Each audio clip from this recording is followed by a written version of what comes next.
Bonjour et bienvenue sur cette chaîne YouTube. Je m'appelle Elena et je suis très heureuse de vous accueillir pour un contenu un peu particulier que je n'ai pas encore exploré, qui est tout simplement le billet d'humeur. Vous savez, on l'entend parfois dans les journaux, à la radio. Ce billet d'humeur, c'est juste partager des sensations, des émotions qui sont présentes dans un instant T. Et j'avais envie de vous partager quelque chose qui se produit là en ce moment pendant ce confinement, qui est complètement délirant.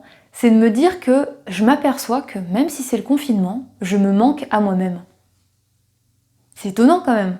Avoir tout ce temps pour soi, parce que j'ai la chance de pouvoir travailler depuis chez moi, de vous accompagner à distance et de pouvoir créer des contenus, peu importe où je me trouve sur Terre, pourvu que j'ai un ordinateur et mon téléphone pour faire ces vidéos. J'ai cette chance-là, et pourtant, je me suis aperçue que je me manquais à moi-même. Alors peut-être que ça vous parle ou pas, cette sensation-là, mais vous savez, c'est ce moment où on se sent assailli.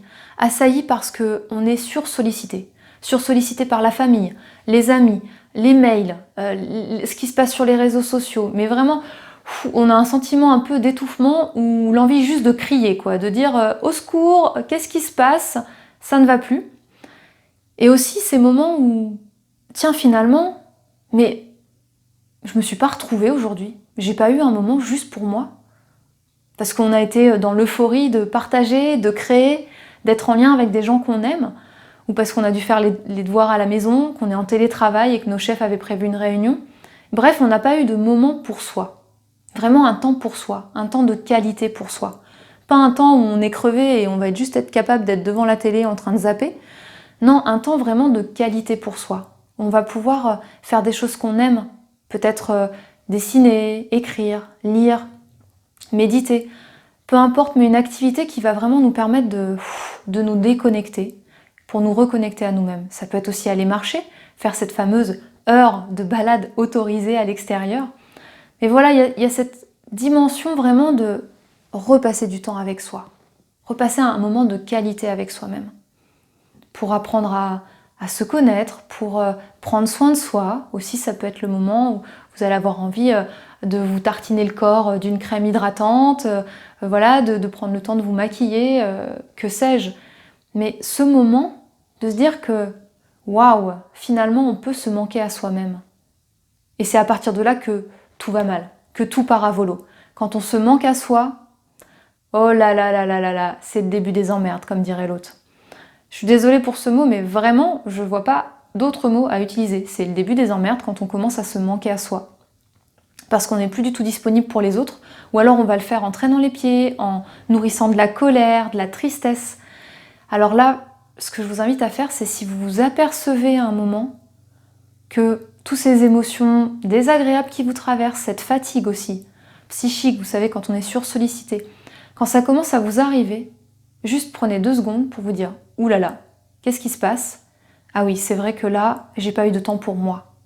J'ai pas eu de temps pour moi, mais peut-être juste pour prendre le temps de prendre ma douche tranquille, sans que les enfants me demandent quoi que ce soit. Juste prendre le temps, je sais pas, d'écouter votre émission à la radio favorite ou votre émission télé favorite sans avoir quelqu'un qui vous demande toutes les 3 secondes c'est qui lui ou attends maman j'ai besoin de ça, etc. Voyez vraiment un moment pour vous. Pour vous. Alors à ce moment-là, quand vous captez ça, juste ok, dites stop et prenez rendez-vous avec vous-même. Alors pour moi ça a été simple parce que j'étais seule à cette période-là. Donc qu'est-ce que j'ai fait et qu'est-ce que je fais toujours dans ces cas-là, c'est ok, là, ce week-end-là, ça va être un week-end pour moi. Mais vous pouvez le faire, vous avez une famille, ok, vous ne vivez pas seul, mais qu'est-ce qui vous empêche de programmer un week-end où vous allez dire ok, là c'est pour moi ce moment-là. Et vous envoyez votre mari, les gamins chez leur grand-mère, par exemple, et vous avez la maison pour vous pour 2 jours.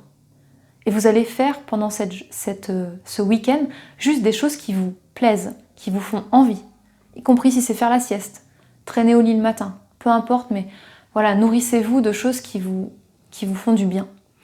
Et si vous n'avez pas un week-end, parce que là, pendant le confinement, c'est peut-être compliqué de vous retrouver seul chez vous, eh bien, accordez-vous 1 heure. Dites-vous 1 heure par jour. Vous me fichez la paix. 1 heure par jour, je suis avec moi, et c'est pas de sollicitation, le téléphone qui est éteint, le calme autant que possible autour de vous.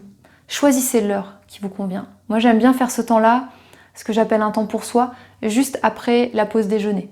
Voilà, parfois je chante, je peux danser, je peux avoir envie de lire, d'écrire, de dessiner. Mais ça va vraiment être un moment pour moi de détente. Voilà, de détente et de retour à moi.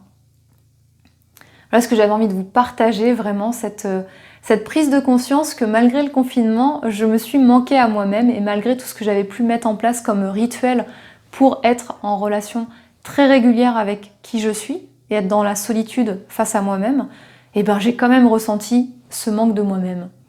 Alors, faites attention parce que ça peut arriver, ça arrive beaucoup plus souvent qu'on ne le croit, et se manquer à soi-même, ça crée vraiment beaucoup d'inconfort pour soi, pour les autres, dans nos relations aux autres, dans notre relation au travail, et franchement, on devient une cocotte minute qui est prête à péter, quoi.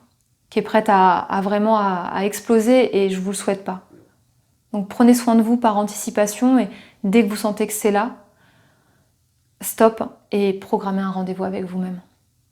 Voilà ce que j'avais envie de vous partager. Si vous avez envie de découvrir des clés, des piliers qui, moi, m'aident à traverser tous ces moments de tempête, ces caps de vie, ces étapes, et en ce moment, on est en train d'en vivre une très importante collectivement, vous pouvez aller sous la vidéo. Je vous mets le lien, c'est dans les cadeaux. Il y a 2 liens, et le principal, c'est les 5 piliers de KPO qui vous aident à traverser vos tempêtes, justement, et tous ces caps de vie sans tomber. N'hésitez pas à vous abonner pour être tenu au courant dès qu'il y a une nouvelle vidéo qui est publiée, et surtout à partager, parce que voilà, peut-être que ce contenu, il peut aider d'autres personnes, alors n'hésitez pas à le partager largement auprès de vous. Prenez soin de vous et je vous dis à très bientôt. Ciao, ciao!